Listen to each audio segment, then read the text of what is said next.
Louis Braille की प्रेरणादायक कहानी। लुइस ब्रेल का जन्म 4 जनवरी 1809 को फ्रांस के कूपरे नामक छोटे से गांव में हुआ था। उनके पिता चमड़े का काम करते थे और जूते व बेल्ट बनाते थे। लुइस एक जिज्ञासु और होशियार बच्चा था, लेकिन जब वह केवल 3 साल का था, तब एक दुर्घटना ने उसकी जिंदगी बदल दी। एक दिन लुइस अपने पिता की कार्यशाला में खेल रहा था। उसने चमड़े काटने के औजार, छेद करने वाला उपकरण से खेलते हुए गलती से अपनी आंखों को घायल कर लिया। संक्रमण इतना बढ़ गया कि कुछ समय बाद वह दोनों आंखों से अंधा हो गया। लुइस ने कभी हार नहीं मानी।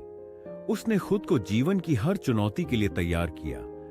वह सामान्य बच्चों की तरह स्कूल गया और पढ़ाई में उत्कृष्ट प्रदर्शन किया।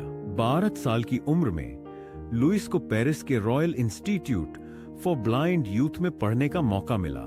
यहां उसे यह समझ आया कि अंधे लोगों के लिए पढ़ाई करना कितना मुश्किल है। उस समय दृष्टिहीन लोगों के लिए नाइट राइटिंग नाम की एक तकनीक थी, लेकिन यह बहुत जटिल थी। लुइस ने सोचा कि दृष्टिहीन लोगों को पढ़ने और लिखने के लिए एक सरल और प्रभावी तरीका होना चाहिए। उसने खुद पर काम शुरू किया और 1824 में केवल 15 साल की उम्र में उसने ब्रेल लिपि का आविष्कार किया।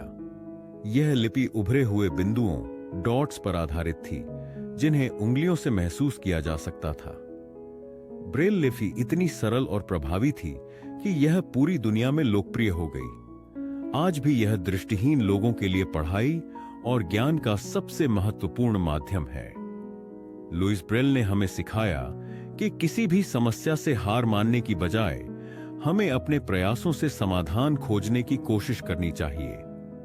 उनकी यह खोज न केवल उनके लिए बल्कि लाखों दृष्टिहीन लोगों के लिए एक वरदान बन गई। लुइस ब्रेल का निधन 6 जनवरी 1852 को केवल 43 साल की उम्र में हो गया, लेकिन उनकी विरासत आज भी जीवित है। उनकी ब्रेल लिपि दृष्टिहीन लोगों को सशक्त बनाती है और उनकी कहानी हमें हर परिस्थिति में सकारात्मक बने रहने की प्रेरणा देती है।